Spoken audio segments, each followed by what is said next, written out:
हमारे वृंदावन में अखिल भारतीय क्षत्रिय समाज का सम्मेलन हुआ, बहुत विराट आयोजन था क्षत्रिय समाज का।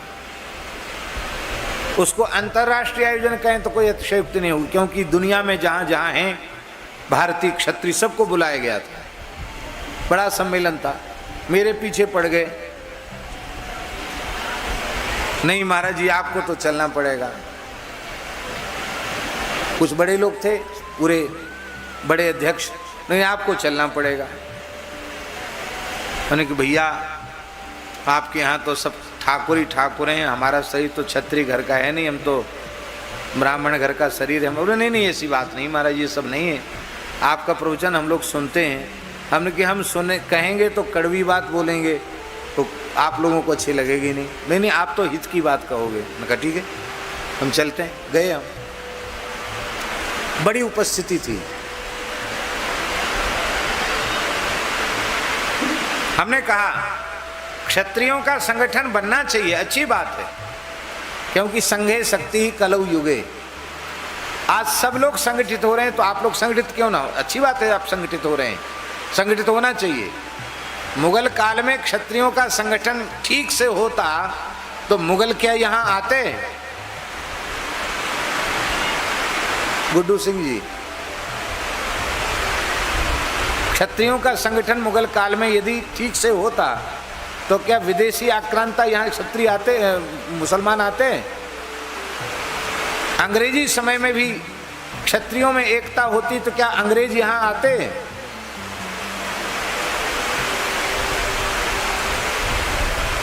आज संगठन बना है, बहुत अच्छी बात है, लेकिन केवल संगठन नहीं, क्षत्रियों में क्षत्रियत्व जागृत करने की जरूरत है।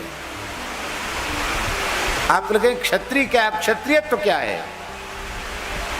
आप कान खोलकर इस बात को सुन लीजिए। जिस दिन इस देश का क्षत्रियत्व जागृत हो जाएगा उस दिन ये देश पूरी दुनिया पर शासन करेगा।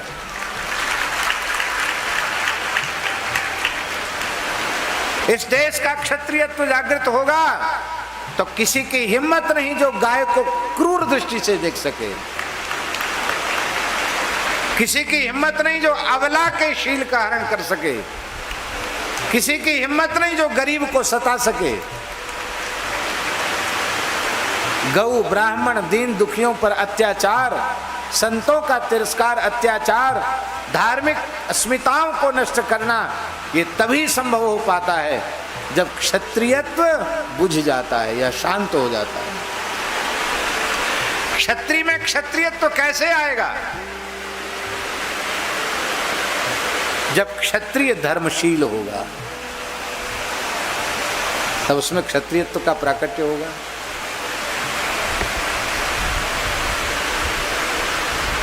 माता जी एक बड़ी भूल हुई। क्या भूल हुई? एक भ्रम फैला दिया गया कि क्षत्रियों को तो मांस खाने में, मद्यपान करने में पाप नहीं लगता। ये भ्रम घुसाया गया। अब हम एक बात पूछ रहे हैं, उसका उत्तर देना ईमानदारी से। हम गलत बोलें तो हमको टोक देना।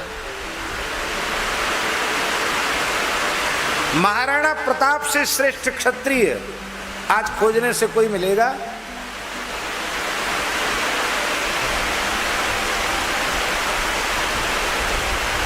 महाराणा प्रताप के ऊपर विपत्ति आई, घास की रोटियां खाकर उनके बच्चों ने अपने प्राण बचाए।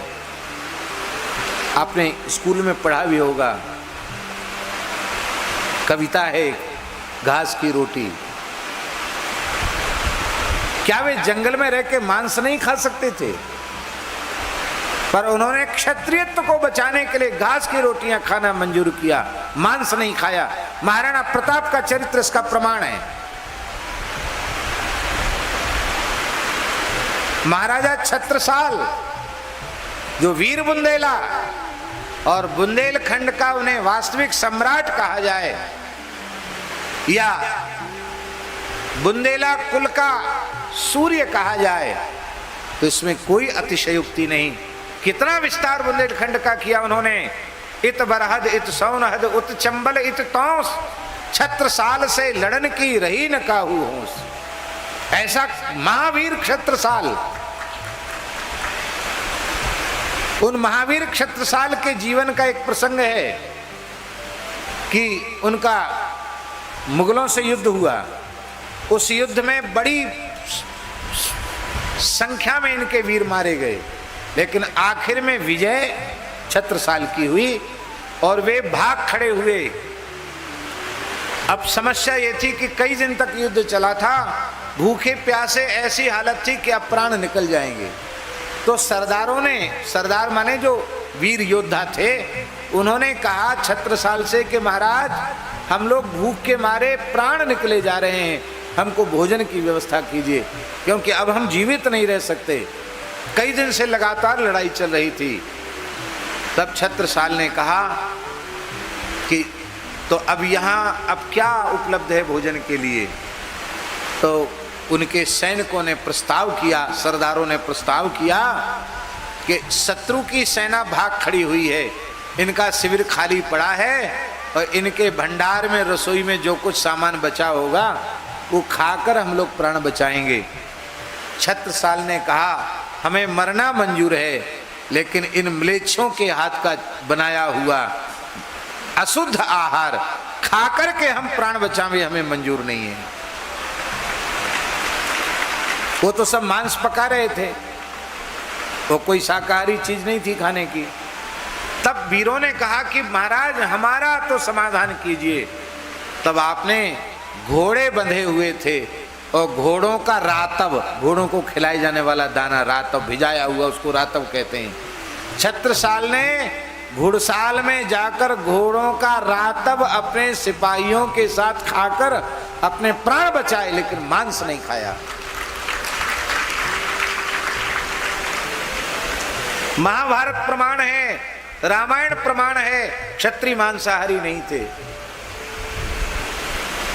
मुसलमान जब यहां आए और उन हमारी फूट थी आपसी, हमारी फूट का लाभ लिया और बड़े ऊंचे पद पाने के लिए या अपनी सीमा को बचाने के लिए यहाँ के लोगों ने अपनी बेटी भी उनको दे दी, बादशाहों को। और फिर जब उनसे रोटी बेटी का संबंध हुआ तब फिर मांस भी खाना पड़ा। मांस जैसा करे संग वैसा चढ़े रंग। तो क्षत्रियों में मांसाहार मुसलमानों से आए, फिर भी संस्कार बचे हुए थे। अंग्रेज आए, अंग्रेजों ने कहा कि ये जाति बहुत शौर्य संपन्न है, इस जाति को कैसे नष्ट किया जाए। तो क्षत्रियों ने अंग्रेजों ने प्रस्ताव किया कि तुम्हारे रियासतों के जो राजकुमार हैं भारत में ऊंची पढ़ाई नहीं पढ़ सकते, इनको ठीक शासक बनाने के लिए हम विदेश में पढ़ाएंगे। आप इतिहास उठा के देखिए, रियासती जमाने के अधिकांश राजकुमार लंदन में जाकर पढ़ते थे। क्या पढ़े वहां जाकर? यहाँ तो उनको वेद वेदांग पढ़ाया जाता था, लड़ने भिड़ने का कौशल और उनको शौर्य वीर की शिक्षा दी जाती थी। और वहाँ क्या सिखाया गया? वहाँ जब वो गए तो सबसे पहले उनकी चोटी गायब हुई, फिर उनका जनेऊ गायब हुआ, फिर उनके तिलक गायब हो गए, फिर वहाँ से मांस खाना, मद्यपान करना और व्यभिचार करना ये सीख के आए और जो दोष वहाँ से लेके आए उन्हीं को उन्होंने यहाँ फैला दिया। आज ऐसी स्थिति है कि इन मद्य मांस और व्यभिचार के दोष के कारण कितने परिवार कुलीन क्षत्रियों के ऐसे हैं कि दुर्भाग्य से यदि ये दोष उनमें आ गया, जो कभी राजा थे आज रोड पर आ गए। हम किसी को कटु नहीं बोल रहे हैं, हम ये कह रहे हैं आप अभी भी अपने स्वरूप को संभालिए। महाराणा प्रताप, छत्रसाल, छत्रपति शिवाजी, ऐसे महान वीरों का रक्त आपकी धमनियों में दौड़ रहा है। आप कोई सामान्य व्यक्ति नहीं है।